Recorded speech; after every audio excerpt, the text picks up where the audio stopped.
नमस्कार मित्रों, मैं पंडित राजेश अवस्थी आपके अपने YouTube चैनल प्रारब्ध 69 पर आप सभी का बहुत बहुत स्वागत करता हूं।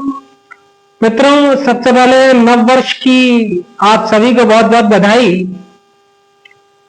नव वर्ष आप सभी का मंगलमय हो।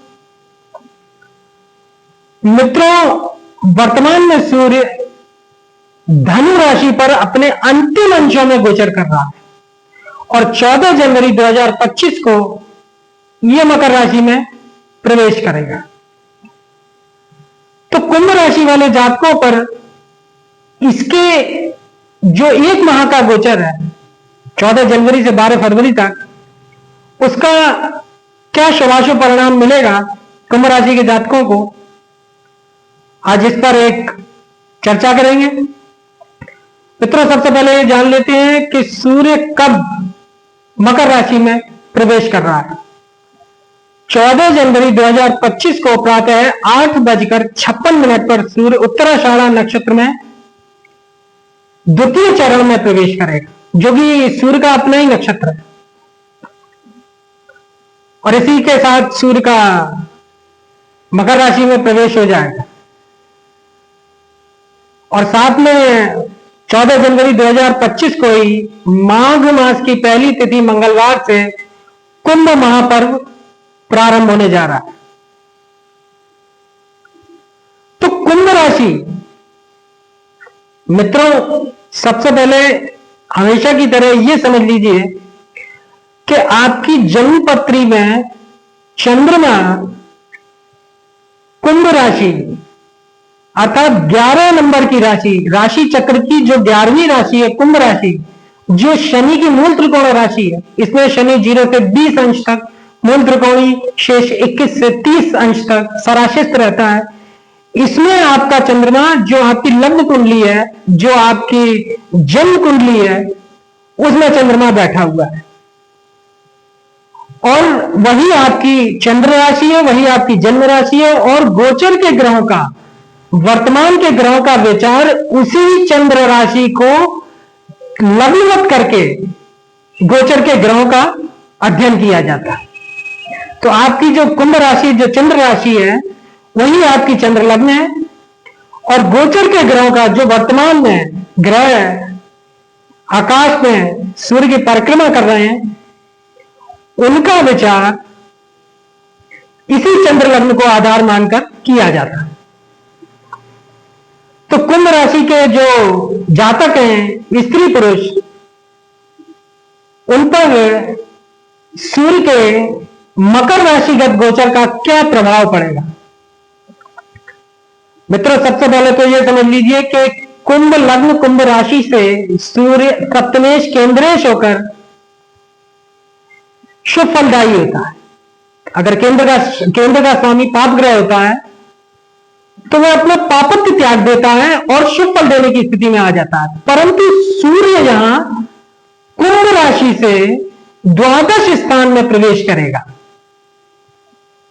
जो कि त्रिक स्थान है, व्यय स्थान है, खर्च का स्थान है, हानि का स्थान है।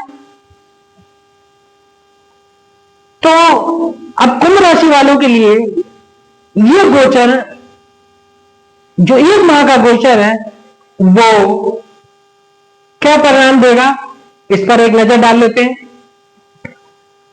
12वें खर्च एवं भारी स्थान में शत्रु शनि की मकर राशि पर गोचर करेगा तो अधिक खर्च करना पड़ेगा। खर्च के मार्ग में कुछ परेशानी सी रहेगी, अर्थात खर्च करने में कुछ दिक्कतें सी आएंगी, इस तरह की स्थिति बनाएगा। ये शैया सुख में कमी हो सकती, व्यसनों पर धन का खर्च हो सकता है, मुकदमों इत्यादि पर धन का खर्च हो सकता है और जीवन साथी से अनबन हो सकती है। अब चूंकि सप्तमेश स्त्री या जीवन साथी के स्थान का स्वामी होकर यह त्रिक स्थान द्वादश भाव में गोचर करेगा, तो स्त्री के सुख संबंधों में बड़ी भारी परेशानी सी रहेगी। अर्थात जीवन साथी से संबंधित या स्त्री के लिए पुरुष या पुरुष के लिए स्त्री से जो सुख की स्थिति होती है उसमें यह परेशानी का कारण बन सकता है। और द्वादश स्थान सप्तम स्थान से षष्ठ स्थान है। द्वादश स्थान में सप्तमेश सूर्य की स्थिति अत्यधिक उचित नहीं है। ये जीवन साथी हेतु सूर्य का यह गोचर रोग कारक हो सकता है, क्योंकि सप्तमेश अपने से छठे स्थान में गोचर करेगा जो कि रोग का भाव होता है। तो भावगत स्थिति षडाष्टक होगी, तो ये जीवन साथी को कुछ छोटी मोटी बीमारी दे सकता है। यह कोई चिंता अधिक चिंता का विषय नहीं होता।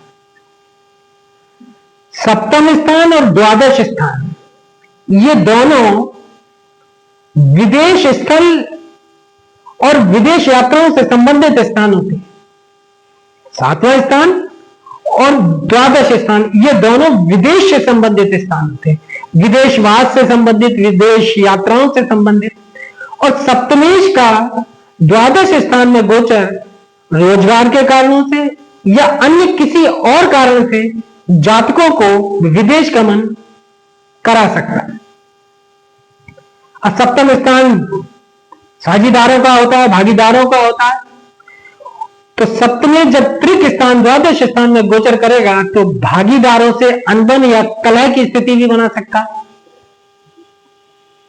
मतभेद हो सकते हैं साझीदारों से। दैनिक रोजगार में कठिनाई के योग से सफलता प्राप्त करेंगे। सप्तम स्थान दैनिक रोजगार का होता है, जो दिन प्रतिदिन की जो आदमी रोजी रोटी कमाता है उसका विचार सप्तम भाव से किया जाता है। और उस स्थान का स्वामी जब त्रिक स्थान द्वादश भाव में जाएगा तो दैनिक रोजगार में कठिनाइयां पैदा करेगा, परंतु फिर भी कठिनाई के योग से सफलता प्राप्त होगी।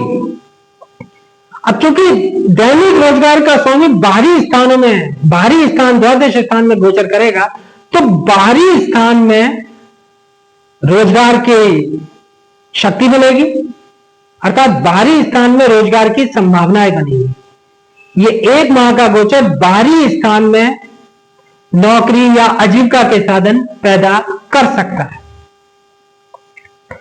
स्थानीय रोजगार में कुछ हानि या परेशानी सी रहेगी।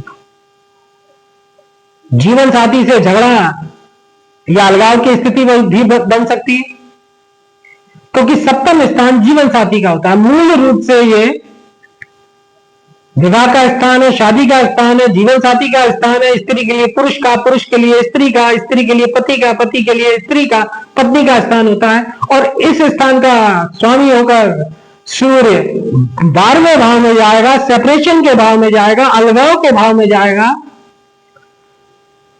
तो अलगाव की कुछ स्थितियां पैदा करेगा।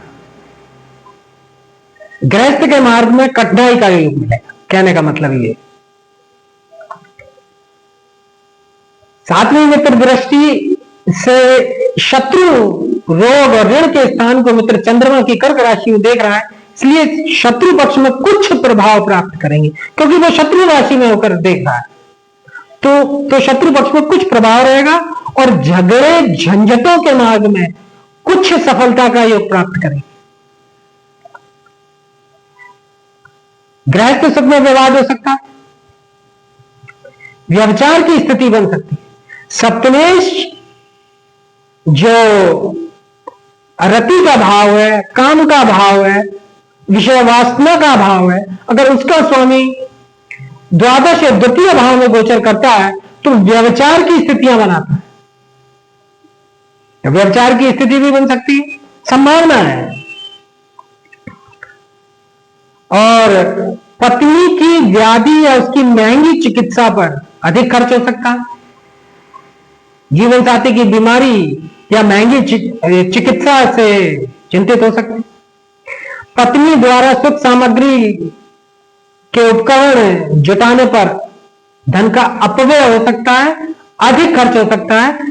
पत्नी द्वारा अधिक धन का खर्च हो सकता है इस एक माह में।